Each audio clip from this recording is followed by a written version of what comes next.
Admission ইংরেজির প্রস্তুতির ধরন কেমন হওয়া উচিত, অ্যাডমিশন ইংরেজির পরীক্ষা পদ্ধতি কেমন হওয়া উচিত, অ্যাডমিশন ইংরেজিতে টেক্সট বুকের কোনো গুরুত্ব রয়েছে কিনা, অল্প সময় ইংরেজির এই ব্যাপারগুলোকে কিভাবে আয়ত্তে নিয়ে আসা যায়, বিশেষ কোন কৌশল অবলম্বন করে।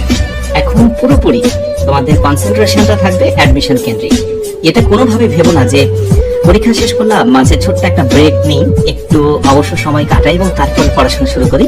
তাহলে এই পর্যায়ে আমি এই কথাটি স্মরণ করে দেবো, তুমি যখন এই ভাবনাটা ভাবছো তখন অন্যজন কিন্তু বসে নেই, সে কিন্তু পড়াশোনা শুরু করে দিয়েছে। আর মনে রেখো, তোমার কম্পিটিশন কিন্তু হবে তার সঙ্গেই যে কিনা এখন কন্টিনিউয়াসলি পড়াশোনা শুরু করে দিয়েছে। তো কোনোভাবে বসে থাকা যাবে না। মনে রেখো, তোমার এই 3 মাসের যে সাধনা, 3 মাস তুমি যদি প্ল্যানিং হইতে পড়াশোনা করো, সামনে দারুণ একটি দিন আসবে। সেই সঞ্চয়, সেই মুহূর্তটি তুমি আজীবন উপভোগ করবে। সুন্দর দিনের জন্য হলেও এই 2.5-3টা মাস অনেক বেশি আশাবাদী হও, অনেক বেশি পরিশ্রমী হও। আমার এসএসসি রেজাল্ট ভালো ছিল না, এইচএসসিতেও অত ভালো পড়াশোনা করিনি, জানি না রেজাল্ট কেমন হবে। এই ভাবনাগুলোর কারণে আগামীর এই 2-2.5 মাসটাকে নষ্ট করো না।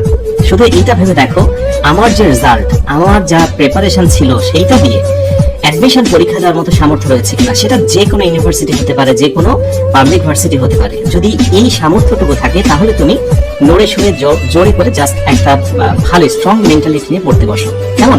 অনেকের কথা শুনে লাভ নেই। যার যত বেশি ধৈর্য থাকবে প্রথম থেকে শেষ পর্যন্ত, তার সফল হওয়ার সম্ভাবনা আশা করছে অ্যাডমিশন টেস্টে অনেক বেশি।